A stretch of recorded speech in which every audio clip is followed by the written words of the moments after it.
Welcome back to another Box Score Geek show. We are almost upon the NBA season, which means still slim picking for news, but don't worry. Myself, Dre Alvarez, aka Nerd Numbers, and my co-host, Voice of God, man of many hats. Man, I really did the Wisconsin O on that co-host there, Brian. But Oh. Foster, who you can find on Twitter as Box Score Brian. Say, Brian. What's going on, Dre? And breaking NBA news, James Harden attempted his one-footed fadeaway sidestep three-pointer in the exhibition game tonight, but did not make it. So we are back to the NBA season officially, as far as I'm concerned. Yeah, geez, what's going on? And yeah, doing the G's, man. It's an interesting thing. I've read about this before, where basically this whole idea, right? You pick up the accent of the place you're in. It's just like a blending mechanism for humans, which makes a lot of sense, right? You join the in group. At the end of this talk, we're probably going to talk about some partisan politics. So that's where things go awry, right? Where there's too much groupthink, but that initial thing, the picking up the accent. My wife and I have lived in Wisconsin for a while, and you can tell the O's, the G's, like if you say G's, and then the bat, you say bag, but you say it with like an umlaut, so you say bag. So if you hear someone say bag, that's like a dead giveaway about where they're from. All right, so show topics. We're going to be talking the NBA draft a little, just in part. I get to promote myself a little. I'm giving a talk on it this Friday, so we'll talk that a little. We're going to talk matchup-based defense, and to be fair, neither Brian or I have gone that in depth, but just some kind of cursory looks at it. Comment a little on the WNBA Finals. We have to talk the NBA and height just because it's such a petty thing. And then we're going to find an excuse to kind of talk politics by comparing politics to the NCAA and paying athletes, and estranged video game championship player Billy Mitchell. We're going to compare that to Trump. So that's a load full, Brian. Let's get going. So like I said, just to prompt myself and Art Rondeau have worked together, and I'm going to be presenting at the Great Lakes Analytics Conference. They dropped it from Sports, Brian, so it's actually all analytics now in Stevens Point, Wisconsin. So that's a yearly analytics conference that's been going on.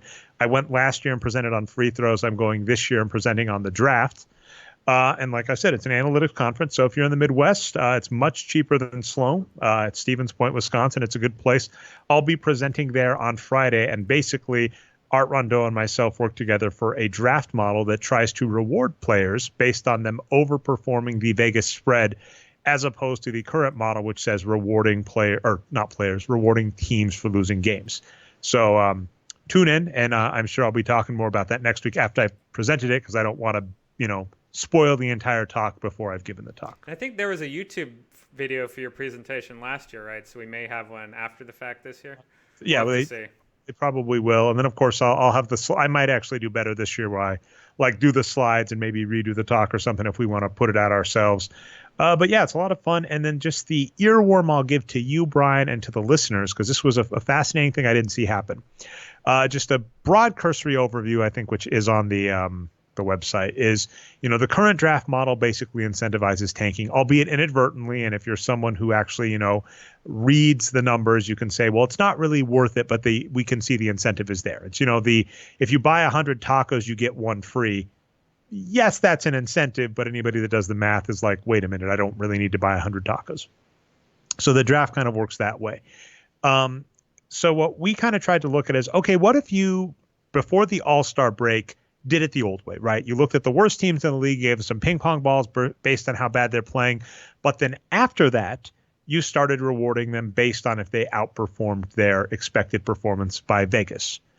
And now the major shift I'll give you, and this makes a lot of sense, is the team we would have let win the draft lottery last year. Not because the way the draft lottery works, for those that don't know, you get a certain number of ping pong balls that go in the hopper, and then whichever person gets picked at random wins. So it is a lottery, but you get more tickets based on how bad you are. The team we would have actually given the most tickets to last season would have been the Atlanta Hawks. The Atlanta Hawks were one of the worst four teams in the NBA. They finished with a 29-63, I want to say, record. But they actually went 10-24 after the All-Star break. And so our logic is they're a bad team, but they outperformed so well such that you would want to reward them for that performance. But a team that really outperformed their expected performance to such a large degree that we'd be shocked at, Brian, was the Houston Rockets. The Houston Rockets went on a 20-5 run to finish the season. And so for the talk, we're saying no. For the talk, we're saying the draft lottery is teams that don't make the playoffs. But a question I'd give to you is, should the Houston Rockets get a low draft lottery pick for playing so well and playing so much above their heads? Because for those that don't remember, and I think we are probably on board too, Brian, they finished with a 53 and 29 record, which was third best in the conference. But don't forget, this was a team that was, almost 500 at the All-Star break, and people were questioning if they were going to make the playoffs with Chris Paul injured. Yeah, and I hate to go back and keep piling on, but remember, they started the season with Carmelo Anthony as a rotation player, and he was one of the worst players in the league. And then they kind of shaped things up after that and dug out of that hole right later in the season. And I think health was an issue too for them. But yeah, so I'll be lame and give two different answers to your question here. And we talked about this a little before the show, but I personally am all about this kind of stuff. I was advocating the last time we talked about this for a tournament for these teams that maybe replaces some of their games at the end of the season or something like that. That would be kind of fun. That, injuries are tough for that as well. They aren't very fair, but I'm cynical that, the draft lottery is kind of a handout to the crappy owners anyway. So I don't see any the owners wanting to make this change or incentivize winning at the end of the season. I think they're happy to keep tanking and use that as cover. So I'm cynical, but I like your idea. Agree, but I think one of the advantages you have is this does fall into a weird kind of Midwestern passive aggressiveness of where someone says something, right? They say, "Oh, I'd love to hang out with you this Friday," and we both know you're just being nice, right? You run into someone at the supermarket that you don't like a lot. You kind of explain pleasantries, and at the end, like, "Oh, we should get together," and like, "Oh yeah, we should get together." And the sitcom thing to do here is to press it and say, oh yeah, what's good? I'll get my calendar out. Now, for what it's worth, in real life interactions, I actually want to throw something out there, which is to say that's just being a jerk, and having kind of societal norms that let people get out of things is good. And I actually get very frustrated when the line of thinking is, well, how could this person really not have wanted to go on a date with me? They said this or whatever. They acted nice, so how could they have been saying no? Right. When So, by the way, I'm going to get us political faster than I thought, Brian. The stupid Ukrainian call with Donald Trump, where he's saying, how could you say I was telling him that he needed to do me, he needed to look into Joe Biden, and I was pressuring him. I just was like saying it would be nice, but, we are all aware of how that was phrased, of the, hey, you say you want the aid that we promised you. Well, it sure would be nice. We are all aware of that interaction. So I am saying it's funny where one, for awkward situations like I just presented, I'm okay with that because that helps society run. And then two, I get really, really upset by people trying to be naive about it, to say, but Donald Trump wasn't trying to, extort him into looking into a political rival. He was just saying this. It's like, give me a break. So I'll give you that. But I'm saying the NBA can really press where they can say to the owners, look, you all say you're dedicated to making a winning team. You all say this. So aren't you on board? And what's also interesting about this point that I'm bringing up is if you start saying that good teams that make the playoffs actually have an incentive as well, you could get people on board. And you can press the issue where you basically say your options are agree to this improved policy or admit you're doing something bad that's bad for business. And sometimes that works. Who knows? Yeah, I think it'd be more interesting if they did stuff like reward individual players directly. And this is going totally off the rails because, fuck the draft. I don't care about it. What I mean is more like if it's the end of the season, maybe there's some kind of bounties that individual players can get for doing well. I don't know. I'd like to see a different incentive structure is all I'm saying. Oh, all right. Well, I mean, I'm going to give a shout out to two people really quick here because, of course, so we're going to talk him next, which is Greg Steele is one. We're going to talk the GreekGodOfStats.com because he did matchup-based statistics next. And then I got to give a shout out to Paul DeJong, I believe is his name. Let me make sure I got that right because Greg actually says it on his.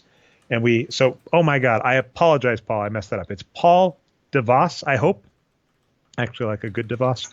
And this is Data Fox 21. So I don't know if you recall last week we brought him up on the show because he and I were talking back and forth about Reggie Miller and three-point shooting. And he compiled this huge list. I put a link to it in the show notes last week about the all-time great That's Diet Pepsi on the floor, Brian. I am not clutch like Reggie Miller. I guess I choked. But anyway, he put together this list of pace-adjusted, era-adjusted three-point shooters in the NBA, which is just amazing. And we might actually talk that. But then I guess he also worked with Greg Steele to do matchup-based defensive statistics, which is great. So we were going to talk this a little, but then we are also going to admit that I haven't read this article in depth. And I think you said you kind of have, but are confused. I read it a few days ago and had an okay handle on it, but it's pretty dense stuff, so a lot of it's kind of slipped out of my mind. But I can talk a little about it. And what I will say, I brought this up before and I want it key, because I think at the start he kind of talks some of the PM, that's plus minus metrics. And first up, I want to say the following. I actually have an axe to grind. Let's just get on my high horse immediately, Brian. There are metrics called like the big ones, right? BPM at Basketball Reference. There are metrics that have PM in the title. PIPM, I believe, is one as well. And these statistics are not plus minus statistics. They are box score statistics that are regressed on a regression of plus minus statistics. So now, in theory, what you are saying with that is, I would like these sets of box score data to model this plus minus data, but there are so many flaws in that bugs me. And I also get offended that it has plus minus in the title, because I'm like, it's not plus minus. It's a box score statistic. But the key point is, for years and years and years, people have been trying to solve defense in the NBA. And the wages of wins boring way that has lots of easy improvements that we've talked about already actually is, you look at these statistics that are not captured directly. So I guess let me phrase this a little better, Brian. There are box score statistics that are not directly attributed to an individual player that matter for defense, namely missed shots and turnovers not attributed to a steal. That's in the box score. That is the defensive statistics that we can't attribute to an individual player. Now, for the defensive statistics we can attribute to individual players, this is blocks, steals, and defensive rebounds and personal fouls.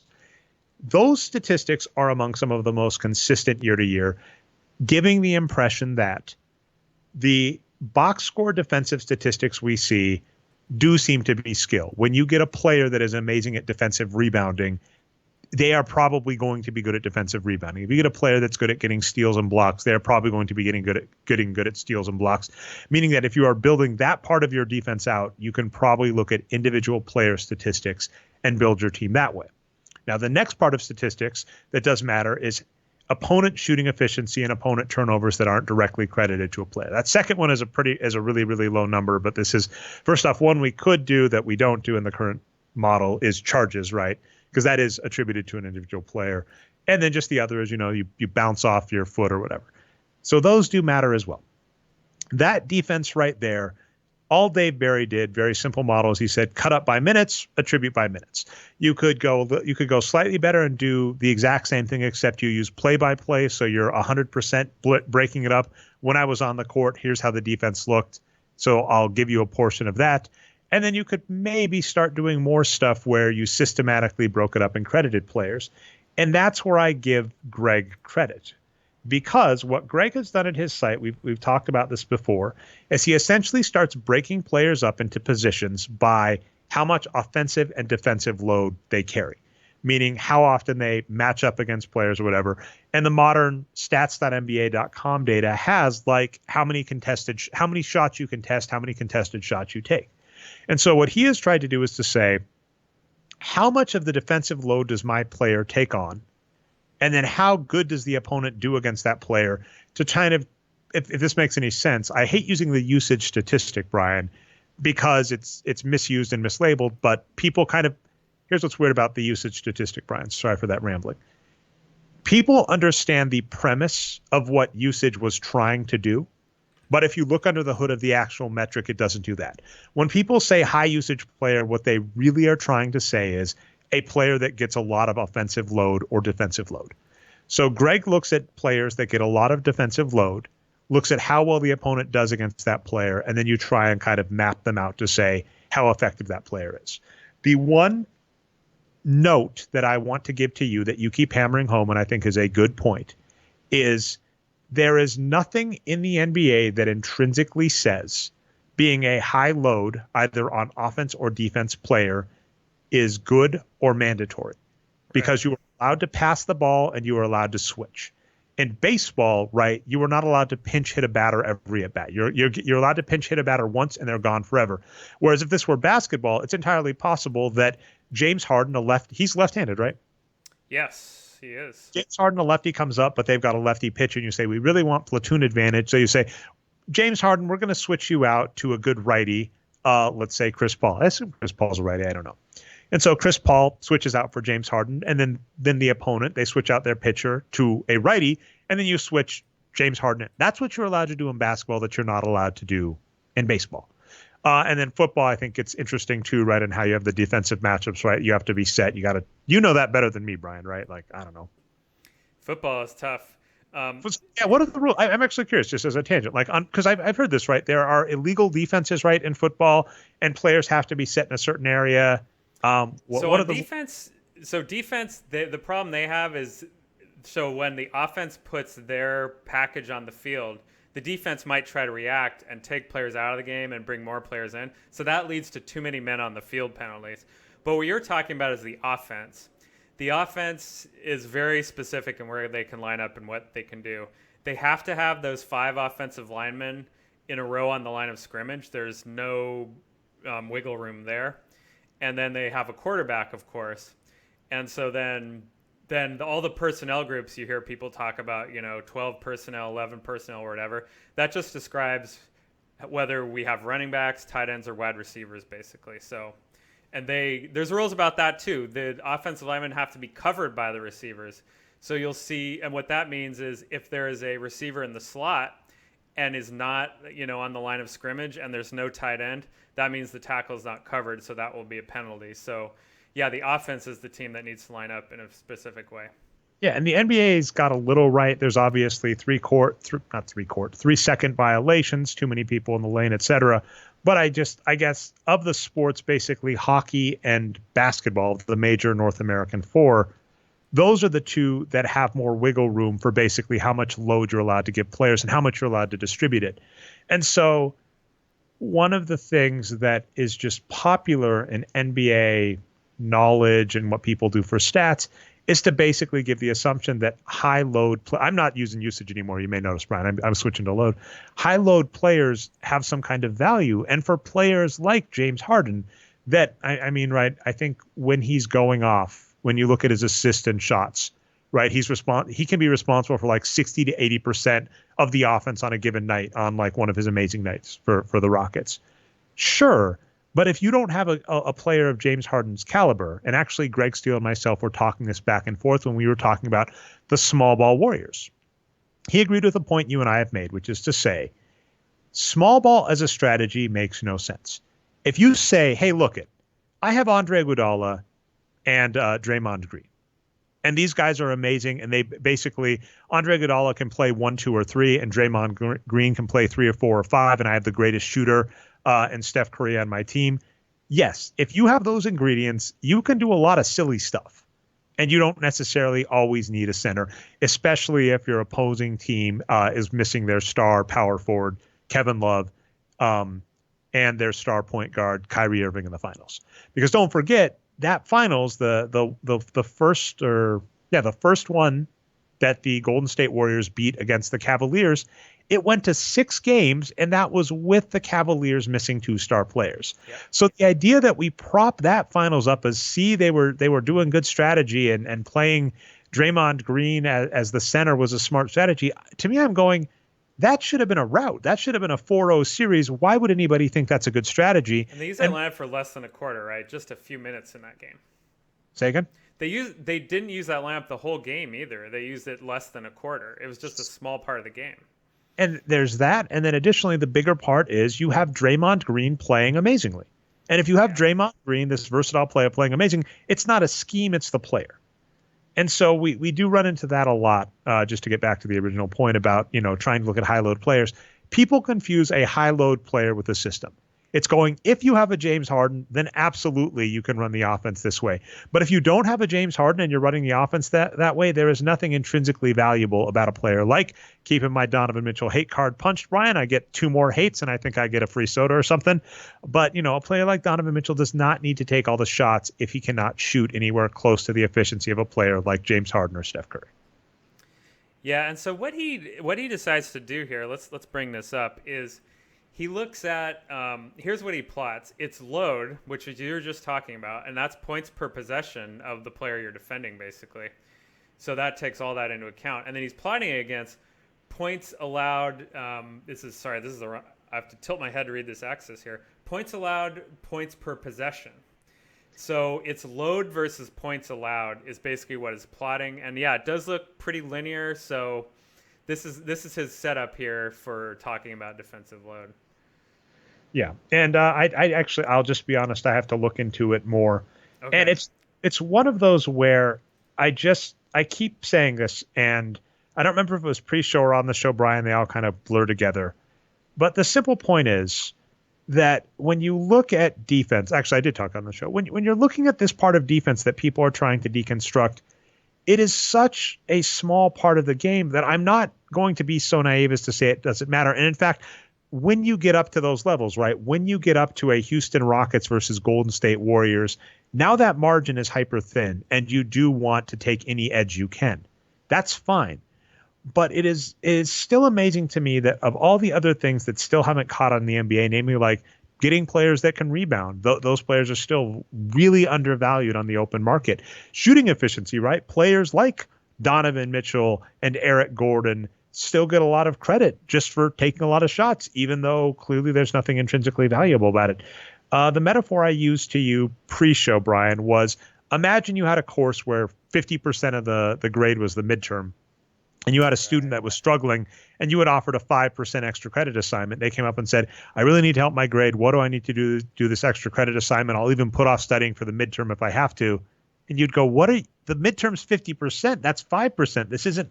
Why are you focusing on that? So I guess it is just one of these. I know I always come off curmudgeonly in the advanced analytics movement, but it is just the point of going, we still haven't reached the point where more than one team, the Houston Rockets in the NBA, realize the value of just taking a lot of threes. The talk I gave last year at the Great Lakes Analytics Sports Conference was on free throw shooting and noticing that free throw shooting efficiency has been stagnant for 3 decades, and it is the easiest point. That was the Moneyball story. The story, at least the popular story that was told, is walks are undervalued. And when Moneyball hit the NBA, you could look, and like one of my favorite players for what it's worth, Chauncey Billups, that was one of his skills was free throw shooting. One of the greatest players of all time, Kobe Bryant. That if you break down his shooting efficiency, the only place he was good, the only thing that makes him a good player, and we agree he was a good player on offense, was free throw shooting. His ability to get to the line to draw fouls and his ability to shoot well from the line, that was the real secret of Kobe Bryant being efficient on offense. He was a horrible three-point shooter. He was a good mid-range shooter, but mid-range shots are inefficient. So the fact that people kind of have still overlooked things like free throw shooting in other parts, it just drives me batty. And while I like the defensive thing, and Greg's given me hope, because what was even worse for the longest time is so many people were chasing the defensive stat rabbit hole and doing it with such bad analytics that I was going, why are you first point, why are you focusing on this? This doesn't matter compared to the other stuff. You don't know what you're doing. And 2, it doesn't even matter that much. And what I'll say, or you're doing it wrong. And what I'll say is Greg's at least doing it the right way. The last part, and I actually do need to talk to Greg about this, that this is, we always call it the Brian magnitude test. How much does it matter? That is, I think, the last mapping we need to give you, which I can tell you from reading it, that it's doable, that we can convert it to points over par wins produced. There is a way to say this player's defensive matchup statistics, in theory, map to this on offense. Now, the last part, or defense, map to this on defense in wins. We can map it to wins. And then the last part of that would be important, and we bring this up about box score statistics all the time, is how much of that is skill, meaning the player is someone who's consistently good at that, versus more, you would say, luck or system or just too variable. Because we bring up football all the time. In football, sacks, fumbles, and interceptions, right? Or what'd you call like a fumble recovery? So Yep. sacks, fumble recovery, Turnovers. and turnovers, yeah, are among the most important statistics in football. But when you try and attribute these to individual players, an example, and I don't know if he did it this weekend, Von Miller, one of the best defensive players in the league, and I think he's led the league in sacks before, at least through 3 games, didn't have a single sack. So those statistics are highly volatile. So it's possible that we can map and say this player is worth 2 wins with how good they are at defense, or rather, this player was worth +2 wins to their team with how good they were on that type of defense last year, but there is no guarantee they'll be that good next year. But if we do see consistencies, and the statistics seem to indicate that basically bigs, Brian, defensive-minded bigs, rim-defending bigs, those players tend to be the most consistent. So it's interesting where if you were trying to sign a player to give max money and you wanted to be the most sure that what you saw was what you were going to get, a player like Rudy Gobert would beat even a player like James Harden. Yeah, and the good news is it looks like Greg is heading in that direction. He's kind of laid the groundwork for another couple articles on this topic.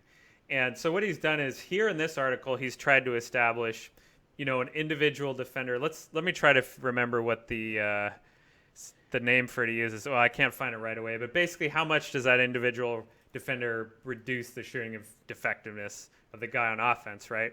But now what he says is he wants to roll more stuff back from the box score into this, including turnovers and rebounding. So I think he is heading in that direction you're talking about, Dre, in future articles. So keep an eye on this space, I guess. Yeah, Greg Steele and DataFox41. In a real world, I would say this. This sounds mean to phrase it this way, Brian.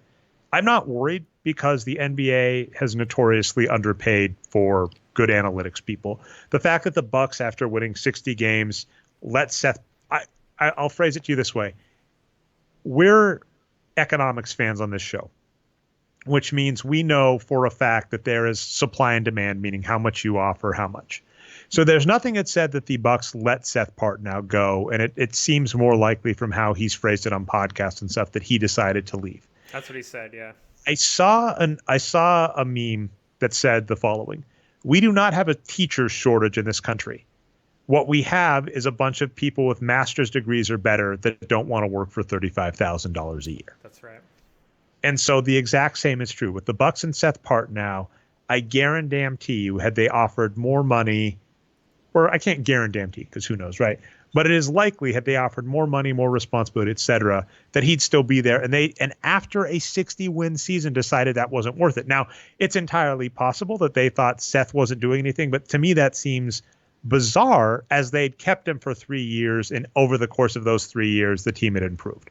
So he said something to the effect of, I couldn't work on the projects that I wanted to here. I wanted to work on other stuff. It sounds kind of diplomatic, but it could have just meant the Bucks have no idea what they're doing here. They're focusing on the wrong stuff. So. Well, we've heard stuff like that before in front offices, and I've talked to people in front offices where the most infamous story that I have not been able to track down, which drives me nuts, so it may just be apocryphal, is Red Auerbach was the GM for the Celtics, and the owner's wife liked a player, and so the owner signed that player, and Red Auerbach was like, what the hell is, no, like, it's very much the same as if your team signed Melo and was like, well, my son really likes Melo, so we picked him up. You'd go, we're not going to win if you do that, if you build teams that way. So, I think there is a lot to analytics squads and teams. And I've said that before, where even analytics people that we disagree with in public on Twitter or whatever, I've seen teams they're on and I go, even if I don't think they're great at what they're doing, and I hate to give this away, Brian, because the NBA is basically graded on a curve, you don't need great to win, right? I just said there is one team in the NBA that's shooting 3-pointers like we think you need to.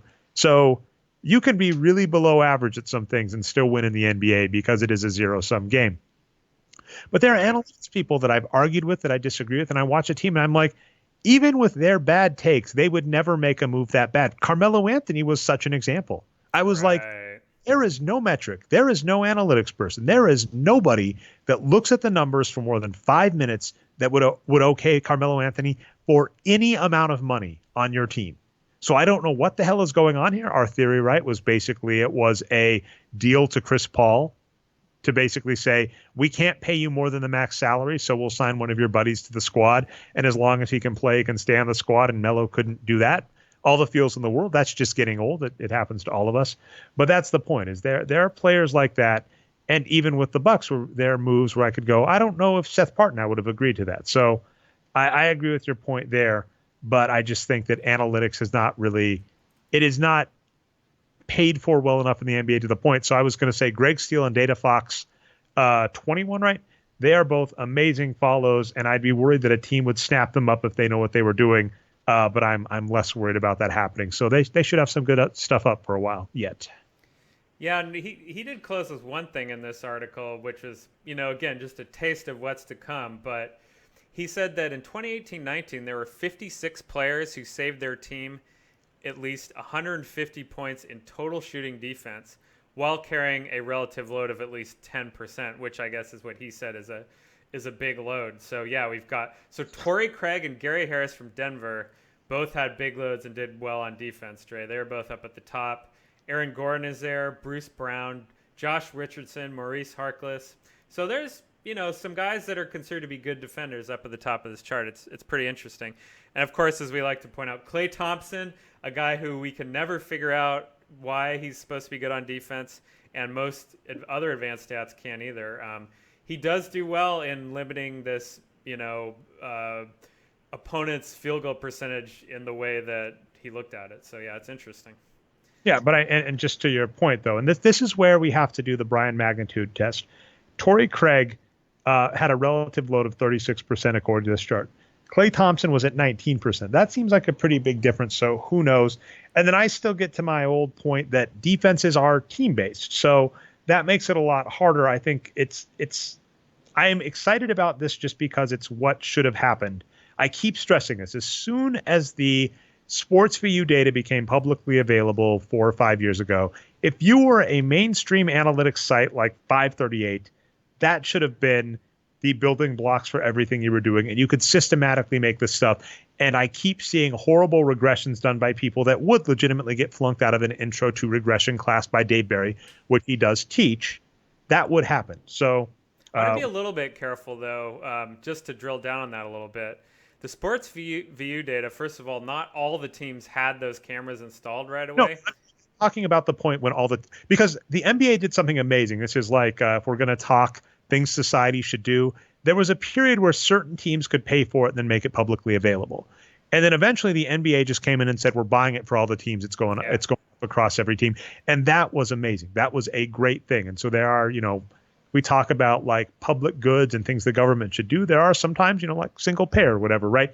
Things that would benefit us as a society if just the overriding governing body said, we are just going to handle this so that everybody gets access to it, as opposed to trying to trust that each individual team or maybe state, right, did it on their own. That's what happened there. So I'm talking about the point at which Sports VU data was publicly available for all the teams. So it has been 5 years. Okay, time flies, I guess. maybe 3, 4, or 5, but yeah, somewhere up there. Because that's what I was getting at. Because if it's only been 2 or 3 years, then that's a lot of data, but it's not a ton of data, right? And there was a period of time where the Sports VU data was more private, but certain people could have access to it. But I'd argue if you were like an ESPN or a 538, you should have been one of those people. So. The point is, there should be no excuses for not using that data now, is what you're saying. And that was one of my favorite articles I wrote recently, a couple years ago, right? It's been a while. I called it Usage is Useless. And I just pointed out that usage was created by Dean Oliver as a proxy stat for how much players were handling the ball. And that the Sports VU data conclusively gave us that information to tell us that here's how many touches players have, here's how much time of possession that player has, here's how many passes, right? Not assists, passes that player does. We now had all the data we needed to answer that question, to even make a realistic skill curve being, as the player's offensive load increases, how does their shooting efficiency goes? There is no correlation between that. That's something Dean Oliver made up. It's stuck around forever. Yeehaw. But we had stats that would answer that, and people weren't using it, and that was driving me batty. And so that's what I'm saying, is I'm saying there's at least one site that I'm aware of, because maybe there are others, Brian. There's only so much time in the day I have, and I don't spend a lot of it in basketball analytics land, but I'm happy it's out there. And we didn't discuss The Athletic or Seth Partnow's. Maybe I'll look at it before next week. We'll see, Brian. Yeah, I will say that Greg did fight the good fight on usage being a crap stat against Seth Partnow on Twitter today, so he does not like usage either. What's interesting is Greg. So here's where it gets funny, where you could call us like Goldilocks and the Three Bears, right? Where we're the grumpy bear and Greg's like the nice bear. And he's the bridge between us and them. Bridge is nice, right?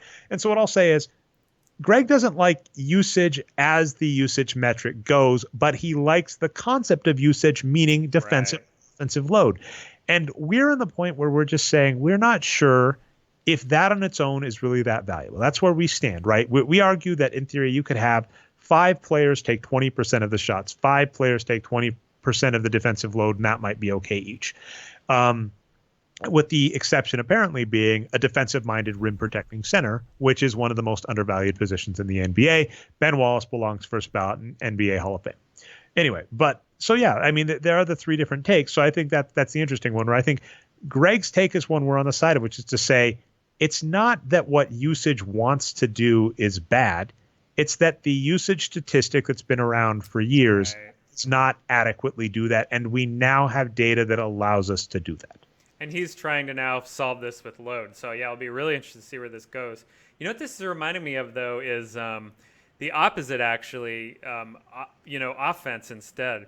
And this great chart from Krishna Narsu yesterday with a great meme that followed it up today. Can't remember if we talked about this one yet, but I'll bring it up. But what he plotted here, and he's also saying this is based on an NFL chart from Ben Baldwin, who does some good stuff on NFL. But anyway, this is actually a really crappy one. But what he's charting here is offensive equality versus offensive efficiency.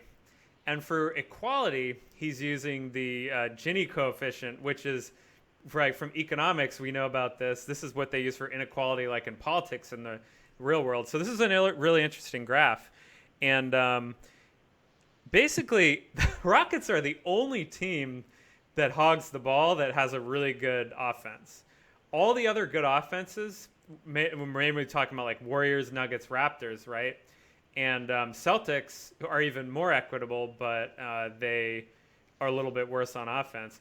Pretty much this chart is showing all the good offenses do not hog the ball. So it's really interesting. What it is showing is James Harden. And I remember actually, I remember back in the day I looked at this.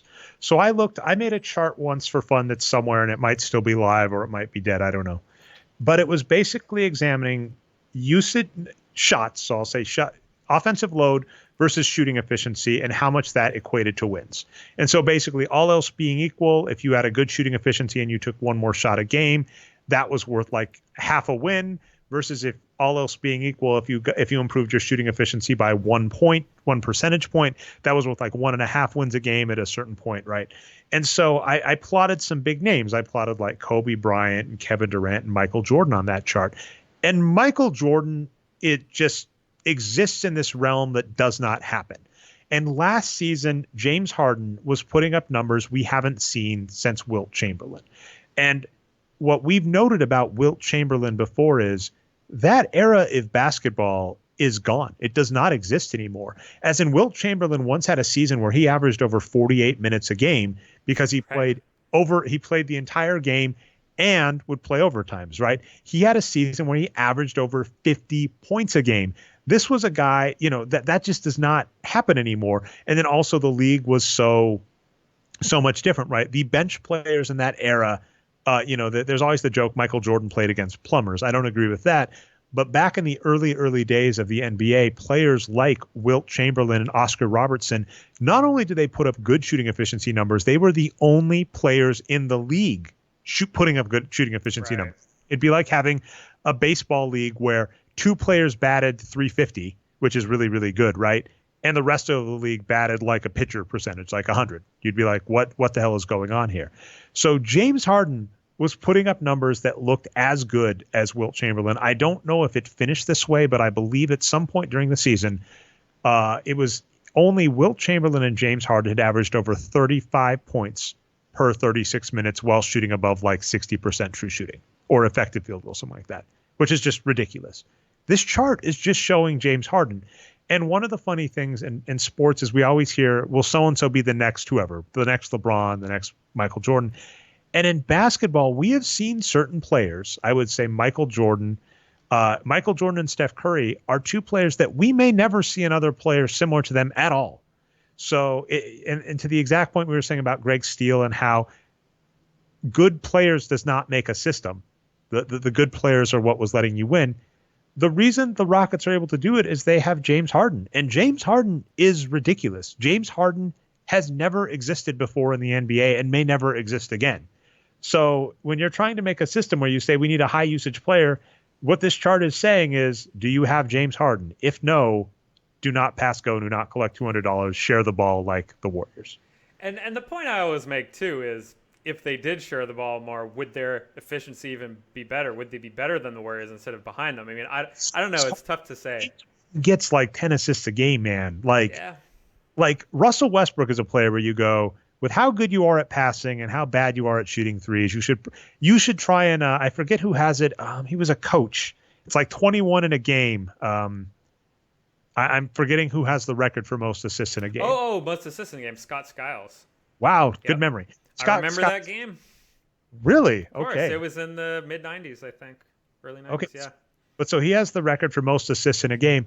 You might go up to Russell Westbrook and say, hey, look, man, you're really good at passing and not that good at shooting. Maybe try and break that record every game. Maybe try and be the first player to average 20 assists a game for a season.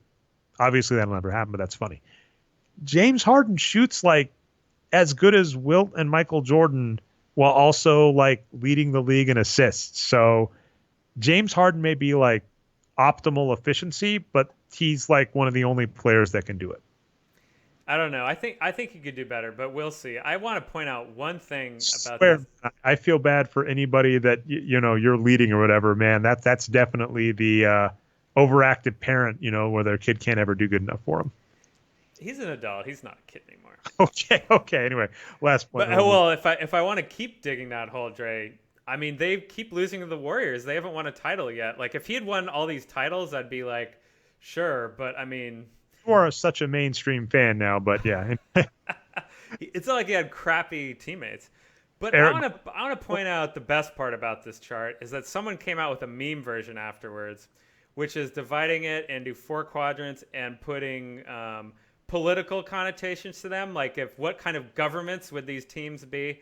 And of course, the James Harden Rockets, and maybe the Bucks are kind of in there too, are the benevolent dictator teams. There's no equality at all, but they're still doing really well for everyone. Then, of course, the Warriors, Raptors, and whatnot, those are the utopians. Good shooting efficiency, good equality. Then you have the tyranny teams, poor equality, poor efficiency. The Thunder and the Nets and Lakers are examples of those teams.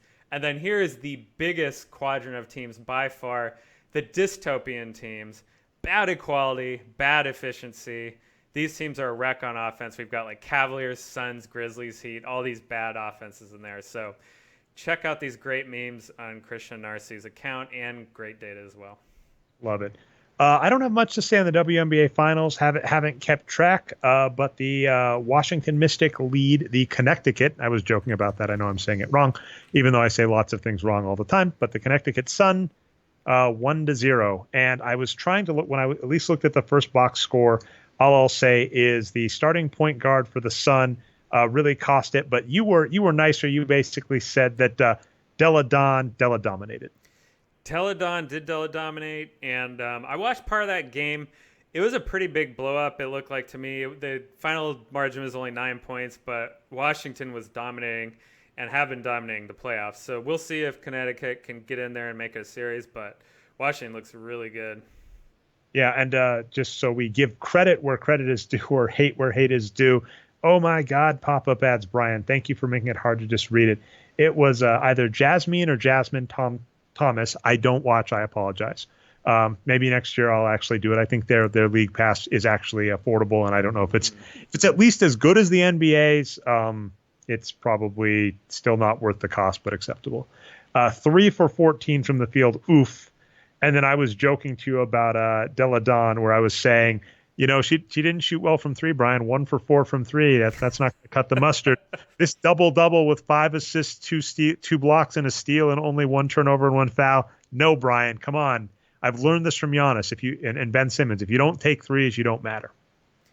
Yeah, and I'll point out one more thing that we talked about before the game too is that WNBA games are shorter than NBA games, right? So we don't have advanced box scores that point that out. So yeah, 10 rebound game for Delle Donne I think is a little more impressive than an NBA 10 rebound game. Anyway. Oh, I'm very interested in this. Okay, so let's do this one quick. You said you didn't even think it'd make the cut, but it just has to. Okay. You NBA is cracking down on players who lie about height. Yeah. Part of the reason I wanted this on the script, Brian, is one of our favorites. This is apparently the shout out show. Ethan Sherwood Strauss, I believe he writes for The Athletic, probably one of the best beat writers for the Golden State Warriors and Warriors history. I think he has an article where he gets high with Don Nelson. So, I mean, he is just amazing. Oh, I didn't know that. He named the Yay points theory for wages of wins. He summed Do you know up. if he went over to Malibu for that, to Don Nelson's house or wherever he lives? No, sorry, not Malibu. Ugh, you know what I mean, Hawaii. I'll let you look up the article. I doubt that, by the way, but I'll let you look up that article to read it. But I got Maui and Malibu confused, man. I am not good on my tropical stuff, my Southern California and Hawaii. On it, man. Clearly, I've never been to any of those places. Trey, I would not be welcome in Malibu or Maui. Me neither. I'd get the big or the Dude Lebowski treatment from the chief of police. You so much credit here because you're like, I don't know if we want to talk this, and you were letting it stretch. Yep. Ethan Strauss has had a vendetta against players that lie about their height, namely Dwight Howard and Kevin Durant for years. And so you were saying basically that a team physician has to basically agree to the height, weight, and birthday of the players. Yeah, we'll see what happens. And you're right about Kevin Durant. In fact, in this New York Post article about it, they show Kevin Durant standing next to DeMarcus Cousins. And that was one of the big jokes last year, right? Is that Cousins is listed at 6'11" or 7 feet, I think. Durant's listed at 6'9", and Durant's just way taller than Cousins. So clearly, one or both of them are probably mislisting their heights. But and then, so we were doing this before the show. We were talking Carmelo Anthony versus LeBron James, and the NBA has combine data back to about 2000. So I was able to look that up, and I just noted that LeBron James was already bigger than Carmelo Anthony at that point. But he's coming out of high school, right? So if you have people that are still growing a little, or especially like with weight, who bulk up, who actually train with an NBA team because they're actually allowed to get fed and it's not against the rules. Fuck you, NCAA. We'll talk them next. God, that's stark but true. Some of these statistics about players that are listed, right? They're using outdated data too. So this could get interesting. And, of course, that's reminiscent of is that Arian Foster was one of the people involved in these NCAA lawsuits. And he famously went to his coach one time and said, "Coach, me and the players on the team are literally starving. What do we do?" They didn't have any money or any food. But his name was up on the billboard, and he was a star running back, right? So what's funny is that was a lot of this. I don't know if there's a way to get into some of this. We'll see if it comes up in the political part. But some of this stuff has been a problem forever, and that's really, really weird about stuff that changes. I think we might talk it with Jonathan Weiler's point in a second about the NCAA. But that exact thing you just said smacks so true because on a documentary about Chris Webber, I recall him basically saying the same stuff. He's walking around Michigan, and they've got their jerseys and their black socks and the baggy shorts, and he's like, "Man, I don't have enough money to buy a hamburger right now if I wanted to." Yeah, and Chris Webber, of course, famously, I think his dad even got involved with all this NCAA stuff, but that's a complicated story. But yeah, just to finish up on this height thing, more on Kevin Durant. They list his famous quote here originally from a Wall Street Journal article. "For me, when I'm talking to women, I'm 7 feet. In basketball circles, I'm 6'9". So Durant's pretty much admitted it's all bogus. And the Buddy Hield angle you were talking about, the team just mislisted his age for some reason. His mom pointed it out and said, no, he's actually a year older. So for whatever reason, that spurred the change, and they're going to crack down on this. I think the takeaway from this is the way that the NBA decides to make changes. I mean, who knows why, and this doesn't even seem to affect anything that much, really. Because as we like to point out, I mean, even if a player is lying about their height, if they're shorter than they actually are, for instance, maybe they're doing that to try to get better team roles or something like that, the numbers won't lie about it, right? Like, I don't care how short Draymond Green is. or not, he's still going to grab all those rebounds. Yeah, there is a book I really enjoyed called Delusions of Gender. And what they bring up is when you look at a lot of tests that are trying to prove, I want to say that I do not agree with this take, and I really hate when this kind of line of thinking comes up. That definitely is a precursor to the rest of this. So when you look at a lot of the tests that are trying to explain the differences between boys and girls in things like STEM, right, math and science and all that, they'll say, oh, we took brain scans and, this lobe lights up more in boys than girls, which seems to indicate whatever, right? And the author noted, that's a really stupid test.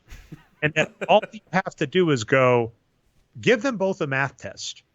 How do they do on performance? And basically what they said is outside of the United States, young girls are just as competitive, if not more so, than young boys at math. Like better schools, different culture, right? Interesting that, right? So when you're trying to say there is, this statistic is why this person is good or bad at this thing, you just go, no, you don't. That's phrenology. Is that phrenology, right? The head size or whatever, right? That's the literal measuring the skull. That's phrenology. Yeah, which was an old method that people would use to prove all sorts of I put that in quotes. They didn't prove shit, but they would use it to be racist, to say, that's right. Or this, their skulls are that, ergo we're better at whatever. You just ask them to do it. So your point on basketball is the same. Draymond Green is significantly shorter than Kevin Durant. Draymond Green is still an amazing defender and rebounder. And so when you're building a basketball team, if you're looking at heights, and in fact, that was an interesting thing from the combine data, Brian. I was looking over it, and there's a guy named Chris Marcus who led the combine in like standing reach and height and wingspan. And I was like, who is this guy? Didn't make it to an NBA team. It's like just being 7 feet tall and having a huge wingspan does not mean you make the NBA. I'll put a little caveat on that, though, because when we're talking about prospects, teenagers and early 20s guys, we don't know what kind of player they're going to be yet. So at that point, tall players are more likely to develop. So, yeah, you really want the tall guys when they're young. But when we're talking about finished products, guys, in their late 20s, early 30s, that's the point where, like, it just doesn't matter, right? They are who they are. Their numbers say what they are. So that's the caveat. Can't teach tall point, and I give some credence to that. But I think we're going to have to talk him on a future show, Brian, because, oh, boy, is he – Nate Silver and Malcolm Gladwell are two people that were Wunder kids in 2008. And I'm like, oh, my goodness, what the hell is going on now? Is that really fair, though? Like, well, I don't know. Let's stuff that topic away. We will leave heroes that have gone weird since to another. That's a good way to put it. Well, so here's the point I'll make about Malcolm Gladwell. When you attribute something to Malcolm Gladwell that you think sounds smart, be aware that he is a journalist, and what he is really talented at is getting other people to tell him stuff and then telling that as a story. You and I were looking over some polling data earlier today, and I joked to you, I said, oh, dear God, this is economics data visualization. So if you look at, say, the New York Times, who has their own share of issues, they have these beautiful charts. They had some really smart, I think it was a guy that came up with the D3 data visualization library, a brilliant developer. I'm forgetting his name off the top of my head. I apologize. But, the New York Times has these brilliant, amazing data visualizations when you want to look at stuff. That was part of like Nate Silverwright had all those great electoral college charts back in the day. You're like, this is fantastic. Whereas if you read like an economics paper, journal paper, they have like an ordinary least squares table and your eyes bleed. So you were showing me some polling data that was under that second. It's the Q poll, which is Quinnipiac University, very small university, but they're known for their polls, right? They do polling at Quinnipiac. And like you said, it looked like an academic poll. They've always looked like that, for the past couple of years. So I just take it for granted, but it's really shitty to look at. Well, Kai, I mean, what's interesting is you're saying there's a literacy. If you're used to reading a thing, the box score is the same way. You could maybe change up the box score to look to be more logical or whatever. But if I'm used to always looking here for points and here for rebounds, it works. But that being said, data visualization obviously really helps get a message across. That is Malcolm Gladwell's skill. Malcolm Gladwell is a really good data guy. Sorry, done for stories, Brian. Easier really done than said, apparently. Yeah, I'm not even going to try again. I'm taking the hit. I struck out. But that's what he's good at, which means you have to look at the research that originated what he is saying. So obviously we're a fan of the work that he's done based on Dave Barry, because all he's doing is he's saying, Here's an economics professor who's going to release these papers that might be dry. I can tell the story more compellingly. Some of the stuff he did in his most recent book, you're like, what's the research that built up to the story you're telling? And you're like, oh, goodness, no. So with apologies, a set of research he recapped, so it's obviously not his research, was the idea of entrance criteria, meaning you have to be at least so good to enter, right? Think of a carnival. You have to be at least this tall to enter the NBA. And as soon as you hit that point, now what becomes important is your skill. So when you say you can't teach height, sure, I'm not going to try and get a player below 6'7" as my center. But we have seen players like Dennis Rodman, who is 6'7", and Ben Wallace, who is 6'9", right, do amazing things. So it's kind of one of those points. Yeah, and I was just showing that Q poll again that we were looking at earlier today. And it just looks like they took a dump from the database and put it into a notepad file, basically. It just looks like a text file. So, yeah, it's not easy to read like 538. What are we at for time? Because we started way, way late, so I can't trust the timer that's in front of me. Yeah, we're just about an hour now. Okay, I think we can get to 1:30, and that'll be a normal show. Okay, I'm actually really interested in this. We're going to talk the NCAA. We've kind of briefly mentioned it on the last couple of shows, but this is important. California basically, I'm trying to recall the first law that was important, basically said you're allowed to pay, colleges are allowed to pay athletes. And then you said even more recently, athletes in California are now allowed to get sponsorships. Yeah, so the bill that passed California, I don't know, a week or so ago, the House and Senate, was now signed by the governor today, so it's in law. And what it's going to do is, but for the 2023 season, so it's 4 years away, athletes will be allowed to make money off their likeness, and even though the universities can't pay them directly. But we talked about this, I think, on the last week's show, but the theory that Arturo is championing, and interestingly, Richard Sherman from the 49ers said the same thing today too, is that this is going to be a domino effect. The California schools are going to start, the boosters are going to start paying these players for their likeness outside of the game. That's going to lead to other schools in the Pac-12 wanting that. That's going to lead to other conferences wanting that, and it's going to be an arms race.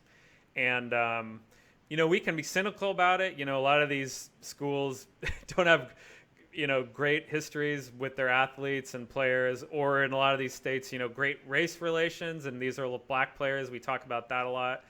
So, that there's that and the desire to suppress wages versus this arms race to want to win at football. And if Arturo is right and they're wanting to win at football ends up being greater, then yeah, this could be a race to the bottom for the NCAA in the end for them. Well, you said Matt Barrows, who covers the 49ers, and he was quoting, as you mentioned, Richard Sherman. Yeah, Matt Barrows is a local Bay Area football writer, yep. And this is a great quote. He says, if California has a law, then Texas and Florida have to have it. In Alabama, they won't let all these college athletes just go to California. So they'll change the laws. And once that changes, the NCAA will change some things, I'm sure. Yep. And this is in response to a Dan Murphy quote where he was saying 8 hours after California passed its law, Florida is now racing to do something similar. And to put this politically, that this does get into an interesting spot. I am 2/3 of the way through the Hamilton biography, and it is really fascinating to listen to the introductory information about the founding of this nation, because one of the things that is not harped on enough in history classes is basically when the United States was formed, a big place of contention was slave labor. And you basically had a bunch of southern states saying, we need to have our slave labor, and a bunch of, at the time, northern states, right, saying no. And so now you have an interesting parallel, right, where you have California, which is, it's interesting. I didn't really think about this until you pointed this out to me a while ago, Brian. This is a relatively new blue state, which makes Texas fascinating as a thought experiment, right? Because you were saying as recently as Reagan, California just went Republican, right? Much more recently than that. It was the mid-90s, mid to late 90s when California flipped from red to blue. Which is fascinating.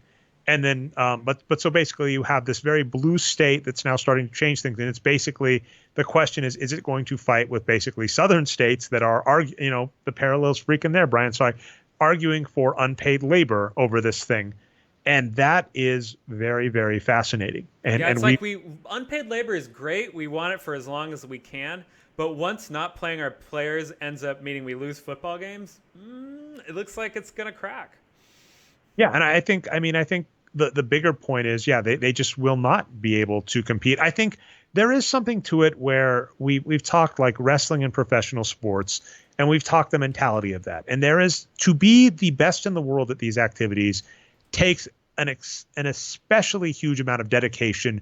And we do see players sacrifice things far beyond what we would think is acceptable. You know, Chris Ye brought up on the show, I've already forgotten his name, apologies, but the player who cut off a tip of his finger so he could play in the Super Bowl. Ronnie Lott, free safety, yeah, or strong safety. Anyway.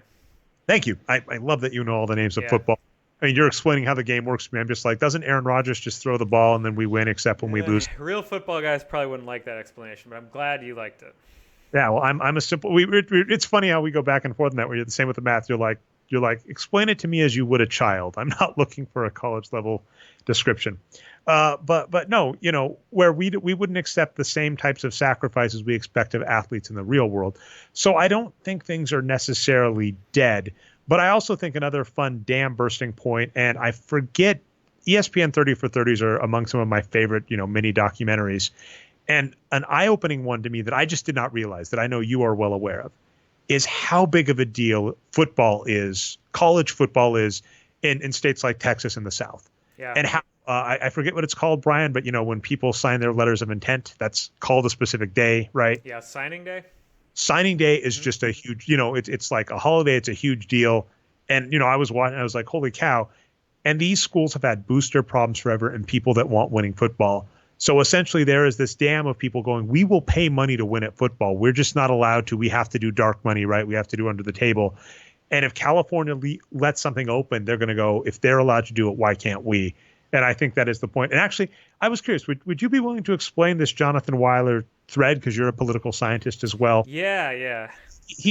I've got to hear more about this, Brian, because he gives a 4-tweet thread about this, but I would be curious if you want to give a recap of it. He called it the garbage can model, which is funny. Yeah, and he actually discusses with who was it? Let's scroll down here.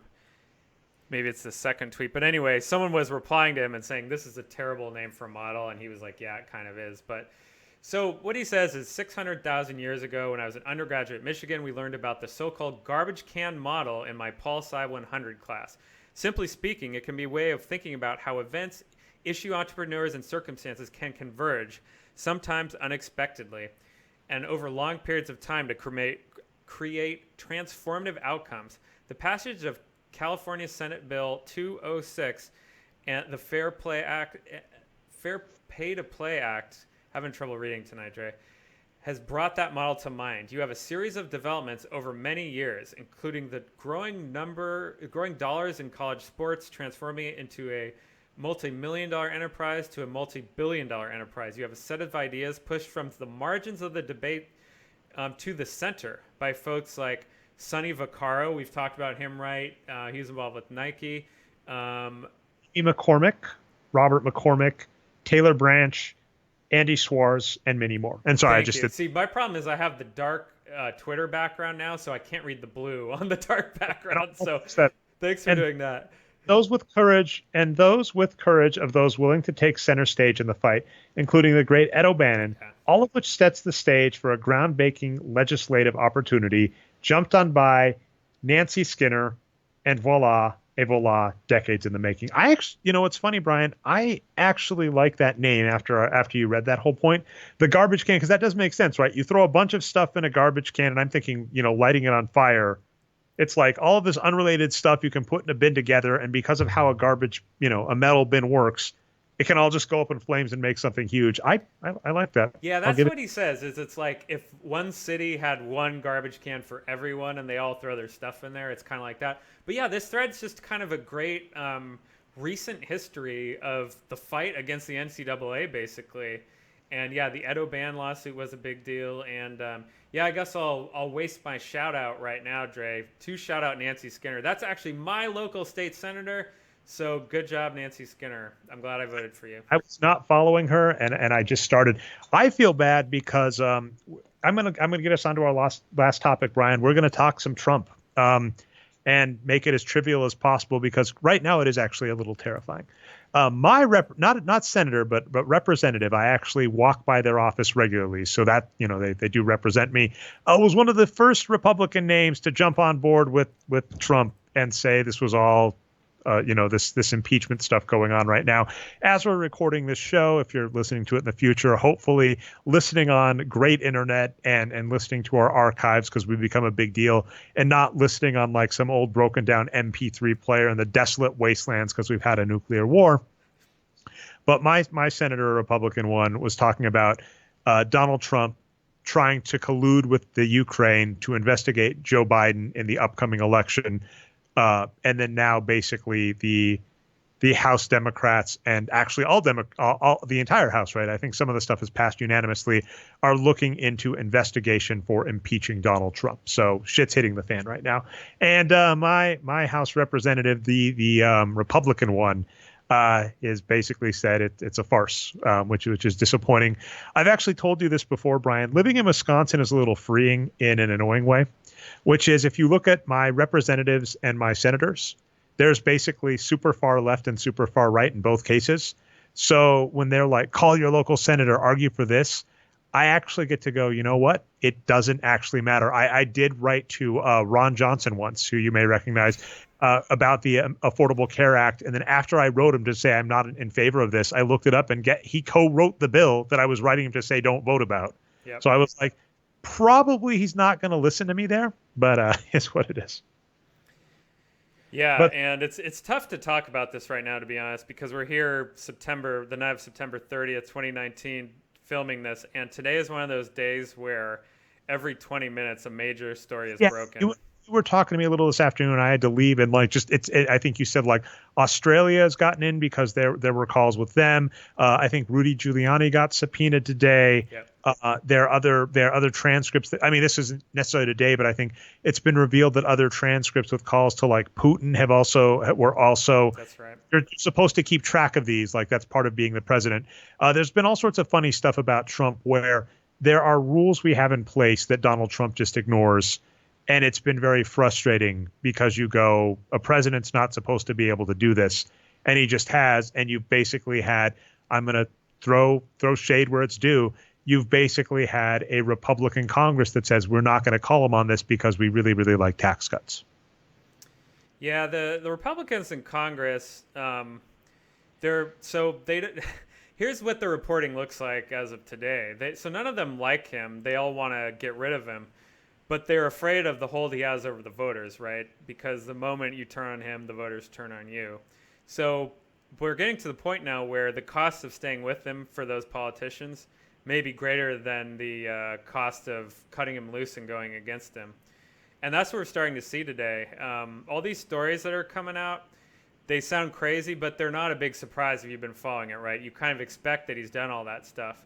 The reason why it's significant is the timing, though. The fact that all this is coming out right now, it means it's coming from his people. His people are starting to peel away, and they're getting scared, and they're starting to resign and lawyer up and worry about going to jail. So it looks like the legal system and the criminal justice system is finally, that sleeping giant is finally awoken, and there's going to be consequences for all this lawbreaking. The annoying, utterly trivial thing I wanted to use as an excuse to talk about. It's back, people. I want to talk Billy Mitchell.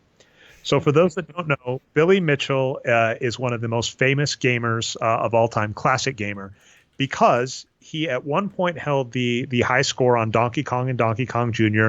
and was allegedly the first person to get a first perfect Pac-Man game.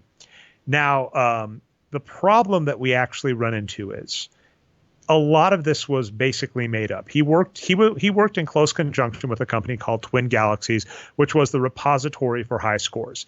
And Twin Galaxies was, if you think the NBA is reporting birth dates and heights wrong, Twin Galaxies repository was just horrible. And in recent years, lots of stuff has come to light. Basically, referees trading with each other, right? All because their old system was just a validation, right? Basically, if Brian and I were both referees, I'd say, I got 1,000,000 points in Donkey Kong. If you said I got 1,000,000 points in Donkey Kong, it went on the scoreboard. They changed to a tape-based system, but even that got weird where people would ignore tapes or hold back tapes, etc.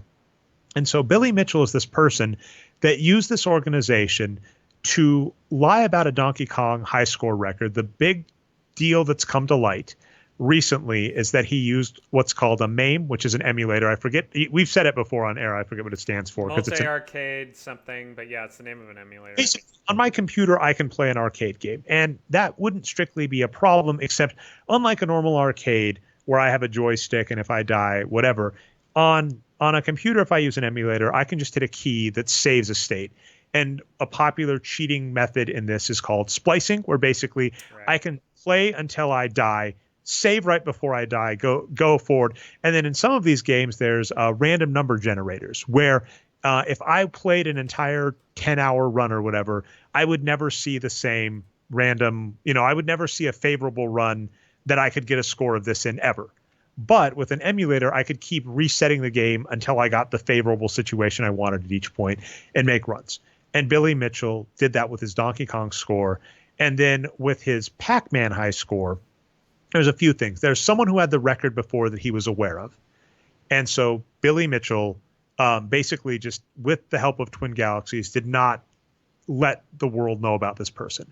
There was also another person, Rich, I believe it's Rich Fothergill, I think I'm saying that right, who agreed that they were going to wait to compete to get the high score in Pac-Man, and then Billy Mitchell did it a week in front of him. And then the bigger thing is he got a world record in the Guinness Book of World Record, but there are rules. When you go for a world record with Guinness, you have to tell them I'm going for this world record.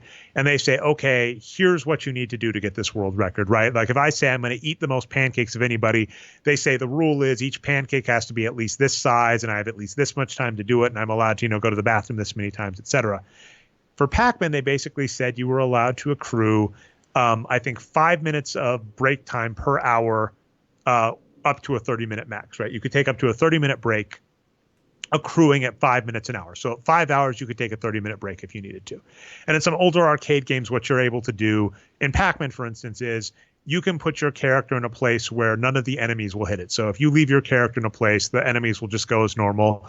You could leave the screen if you wanted to and then come back after taking a break. But apparently he lied about that. He took illegal breaks, so his high record that was in the Guinness Book of World Records shouldn't count. So I'm talking about this video game legend that built up this story about himself. A big part that helped was this movie, The King of Kong, which was a documentary about him and Steve Wiebe competing for the high score in Donkey Kong. And that, Steve Wiebe got a few more movie credits as a result of that. And Billy Mitchell got fame as that as well.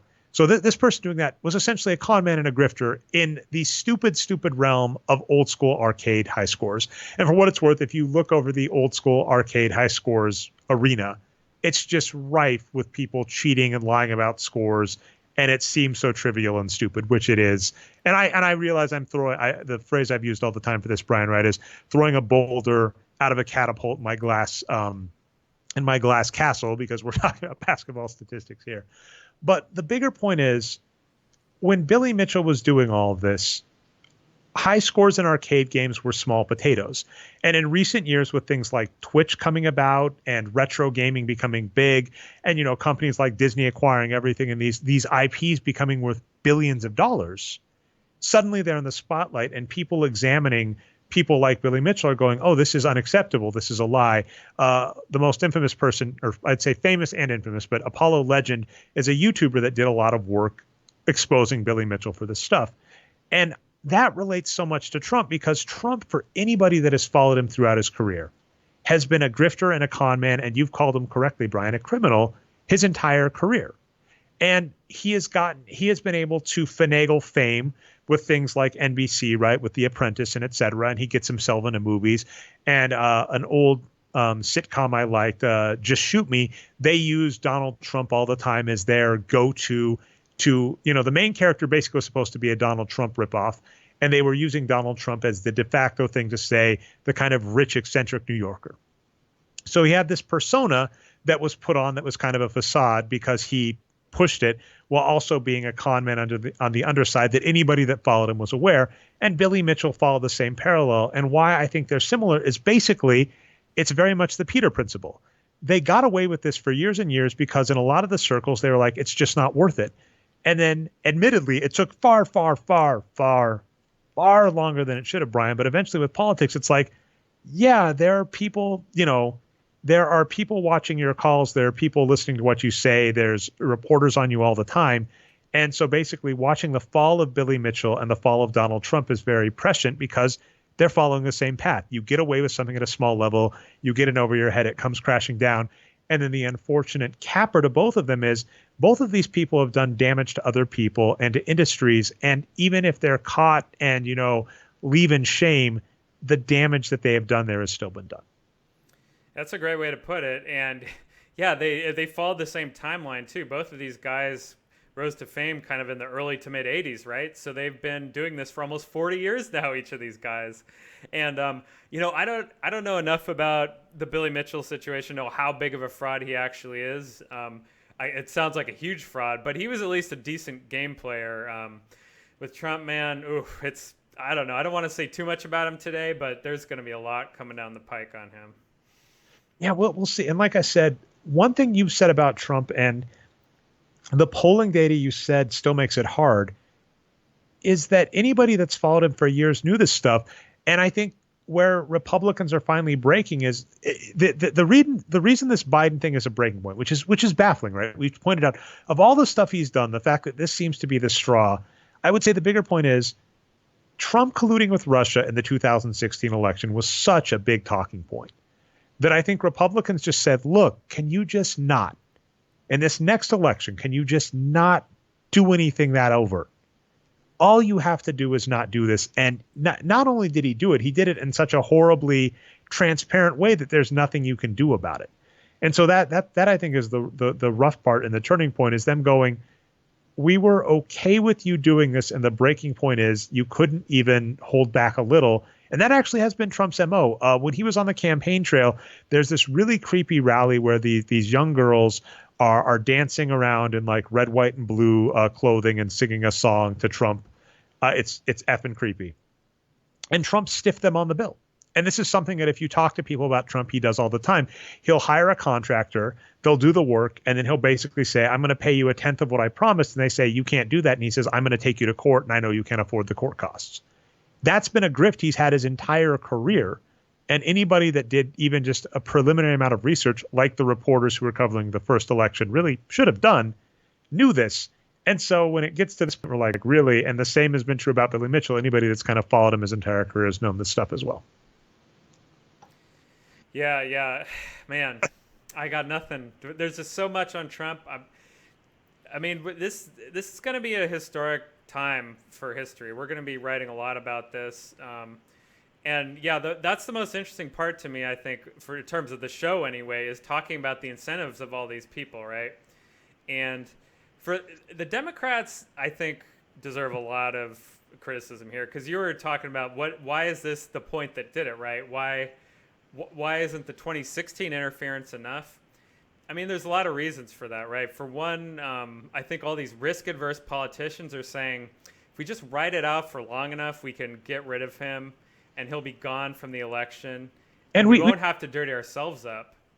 We were kind of saying that about Nate Silver, where Nate Silver got his claim to fame doing polling on traditional elections. And Nate Silver is going, can we just get back? Can we just get back to normal? I don't want to deal with this outlier. Can we just get back to normal? Yeah. And I that's been the problem with a lot of politicians and pundits is they're like, I just want normalcy. So can we just get back to normal? And I think you've been very astute on the podcast going, this is not normal and we cannot treat it as such. Yeah, that's right. There's no stuffing the genie back in the bottle. It's just been exposed that a major political party is just completely giving itself up, right, to corruption.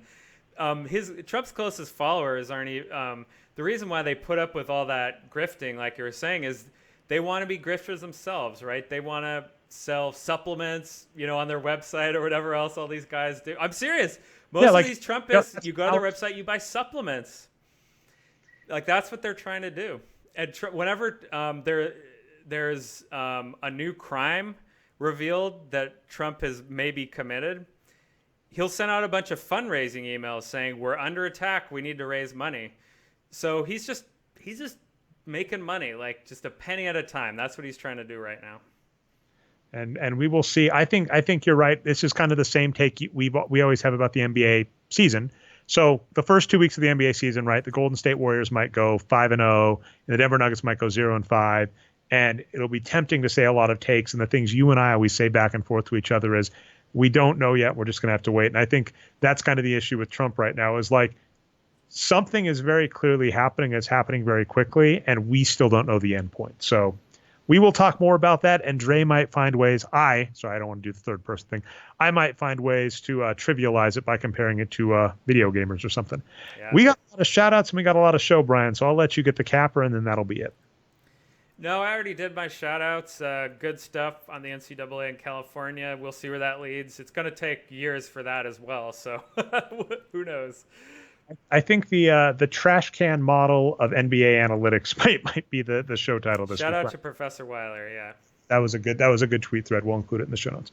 All right, this has been the Box Score Geek Show. If you found us not through the website, you can find us at boxscoregeeks.com. You know what, Brian? We talked enough political and not sports stuff. I'll leave our sponsor off. But if you've listened to other shows, you know we have a sponsor, and they'll be back next week. All right, so you can find us at boxscoregeeks.com. We live stream every Monday, usually about 9:30 p.m. Eastern Standard Time. Twitch.tv/nerd numbers. Of course, we have an iTunes and Stitcher show, the Box Score Geek Show. And then if you want to catch the live recaps, you can catch the recaps of the live show. There we go. You can catch those on YouTube channel Nerd Numbers. I've been your host, Ray Alvarez, co-host Brian Foster. We'll see you next week.